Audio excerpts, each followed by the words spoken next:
எங்களுடைய கால்நடை பராமரிப்பு துறையில் மொத்தமாக 3000 கால்நடை உதவி மருத்துவர்களுக்கு மேல் பணிபுரிந்து வருகின்றோம். இந்த துறையில் எங்களுடைய கோரிக்கைகள் நிறைய இருந்தாலும் அதில் முக்கியமான கோரிக்கையாக கால்நடை உதவி மருத்துவர்களுக்கான பணி மாறுதலுக்கான பொது கலந்தாய்வு, இந்த கோரிக்கை நீண்ட நாட்களாக அரசுக்கு வைக்கப்பட்டு வந்து கொண்டிருக்கின்றது. 2006 மற்றும் 2012 அதில் கலந்தாய்வு நடந்துச்சு. நாங்கள் ஒவ்வொரு வருஷம் நடக்கணும், இதை நாங்கள் அந்தந்த வருஷம் ஒவ்வொரு வருஷம் கேட்டுக்கிட்டு தான் இருப்போம், கேட்காம இருக்க மாட்டோம். ஒரு நடக்கணும்போம், அது அந்த டைமில் ஏதோ ஒரு குறைபாடுகள் காரணங்கள் காரணமாக தள்ளி போகும். ஸோ இப்போ 2012க்கு பிறகு இன்றைக்கி 2025 வந்து நாங்கள் போன வருஷம் அதை வந்து ஒரு முன்னோட்டமாக கொண்டு வந்தோம். இந்த வருஷம் அதில் இருந்த குறைபாடுகளையெல்லாம் நிவர்த்தி செய்து ஒரு அரசாணை, முழு அரசாணையாக இன்றைக்கி வெளியில் வந்துருச்சு. ஸோ கிட்டத்தட்ட இது ஒரு 13 ஆண்டுகால கோரிக்கை.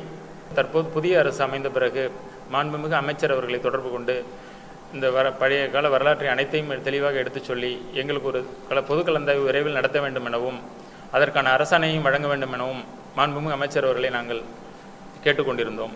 அதன் அடிப்படையில் அமைச்சர் அவர்கள் அதை பரிசீலித்து உடனடியாக அதை என்ன செய்ய வேண்டும் என்று ஒரு குழு அமைத்து அதற்கான கலந்தாய்வையும் கடந்த 29/6/2026 அன்று வீடியோ கான்ஃபரன்ஸ் வழியாக தமிழ்நாடு முழுவதும் உள்ள கால்நடை உதவி மருத்துவர்களுக்கு 3 ஆண்டுகளுக்கு மேல் ஒரு இடத்தில் பணியில் இருந்த அனைத்து கால்நடை உதவி மருத்துவர்களுக்கும் வழங்கப்பட்டுள்ளது. இந்த நிகழ்வு சிறப்பாக முடிந்துள்ளது.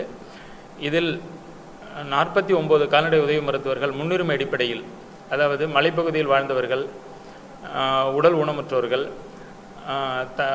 மருத்துவருடைய கணவர் அல்லது மனைவி நீண்ட நெடிய மருத்துவ சிகிச்சையிலோ அல்லது ஏதாவது பாதிப்பு இருந்தாலோ அவர்களுக்கும், அல்லது அந்த மருத்துவரே ஒரு குறிப்பிட்ட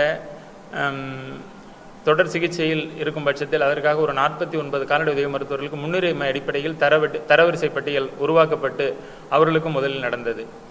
மொத்தம் 683 கால்நடை உதவி மருத்துவர்கள் இந்த கலந்தாய்வில் கலந்து கொண்டனர். அந்த 49 கால்நடை உதவி மருத்துவர்கள் முடிந்த பிறகு மற்ற கால்நடை உதவி மருத்துவர்களுக்கு அவர்களது தர வரிசை பட்டியல் படி வரிசையாக நடைபெற்றது. இதில் எந்த ஒரு ஒளிவு முறையும் இல்லை. 100% வெளிப்படைத்தன்மையுடன் அனைத்து கலந்தாய்வு முறைகளும் சிறப்பாக நடைபெற்றது.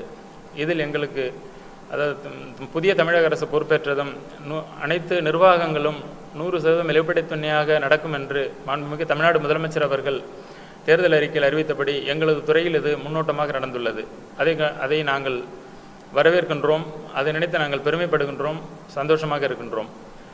இந்த கலந்தாய்வு ஒவ்வொரு ஆண்டும் வர வேண்டுமெனில் ஒரு அரசாணை வேண்டும். அந்த அரசாணையும் தற்போது வெளியிடப்பட்டுள்ளது. அதையும் நாங்கள் இந்த தமிழ்நாடு அரசிற்கும் மாண்புமிகு தமிழ்நாடு முதலமைச்சர் அவர்களுக்கும் எங்களது கால்நடை பராமரிப்புத்துறை மாண்புமிகு அமைச்சர் அவர்களுக்கும் எங்களது நெஞ்சார்ந்த நன்றியை இதன் வழியாக தெரிவித்துக் கொள்கிறோம். என்ன தேங்க் பண்ணுறாங்க தெரியுமா? இதுவரை எங்களுக்கு இப்படி நடந்ததே இல்லைங்க.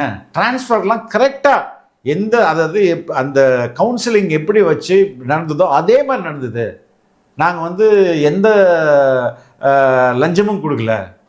அப்படி நாங்கள் ரொம்ப சந்தோஷமாக இருக்கணும். அந்த தொழிற்சங்கங்களே ப்ரெஸ் மீட் கொடுத்து போகிறாங்க, ஆனால் அதை யாரும் போட மாட்டாங்க. அது வேற விஷயம். அதே மாதிரி நிறைய லே பீப்புள் எல்லாம் இன்டர்வியூ பண்ணும்போது அவங்களே சொல்றாங்க, எங்களுக்கு இந்த கவர்மெண்ட் ஆஃபீஸ் போனா வேலை எல்லாம் கரெக்டா நடக்குது, எங்களுக்கு இங்க போனா லஞ்சமே கேட்க மாட்டாங்க, லஞ்சம் கொடுத்தாலும் வேணான்னு சொல்றாங்க, எல்லாமே பட்டா மாத்திரத்துல இருந்து நிறைய விஷயங்கள் எங்களுக்கு ஆர்டர்லியா நடக்குது அப்படின்னு நிறைய ரீல்ஸ்லயும் இன்ஸ்டாகிராம்லயும் யூடியூப்லயும் நம்ம பாக்குறோம். சோ இதெல்லாம் தானே மாற்றங்கள். இதுதானே மக்களுக்கு வேணும். எனக்கு